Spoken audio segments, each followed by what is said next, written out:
ako nag-resign.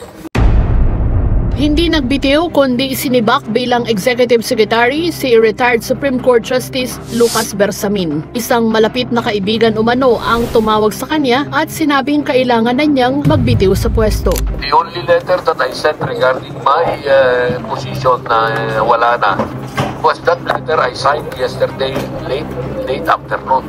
Na sinabi ko, I bow to the prerogative of the President. Noong Lunes, magkasabay na inanunsyo ng Malacanang ang pagtanggap ni Pangulong Bongbong Marcos sa courtesy resignation ni Bersamin at irrevocable resignation naman ni Budget and Management Secretary Amenah Pangandaman. Sa statement ni Pangandaman, nagbitiw siya out of delikadesa. Sa video confession ni resigned ako Bicol Party List Representative Zaldi Co, si Pangandaman ang nagparating umano sa kanya ng mensahe mula kay PBBM para sa 100 billion pesos na insertion sa 2025 national budget. Batay yan kay Undersecretary Adrian Bersamin na bilin umano ni Pangulong Marcos. Pero pinagdududahan ng ilang senador ang pagbubunyag na ito ni Zaldico. Bakit daw mag-uutos pa ng insertion ang Pangulo maaari naman na niya itong ilagay sa National Expenditure Program.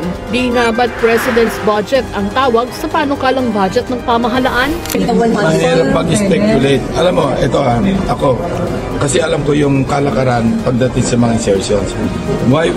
I'm not defending the President. Why would he insert 100 billion sa BICAM samantalang sa NEP kaya niyang gawin yun eh. Second, bakit niya binito? Bakit niya in-FLR?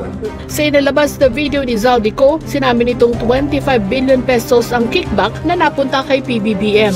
Wala din anyang pera na napunta sa kanya. Ang ibig sabihin nito, 25% ng 100 billion ang SOP na kailangan ibigay kay BBM mismo.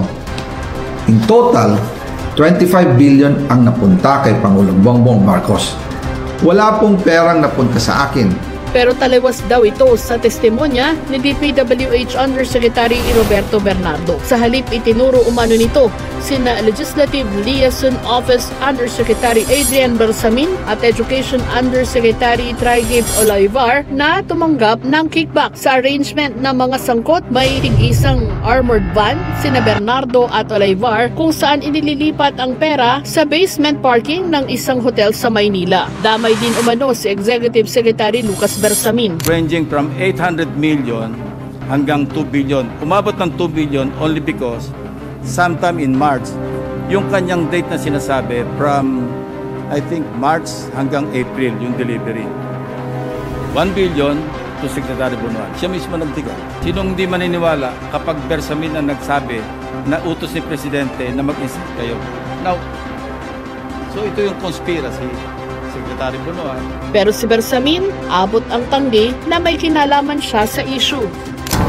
Nako, yun ang problema ko malaki kasi hindi ko alam yung mga ganyan. Yung Office of the Executive Secretary does not have anything to do with insertions or budget. Habang lumalalim ang investigasyon sa malawak na katiwalian sa flood control project ay tumataas ang posisyon ng mga nasasangkot na opisyal.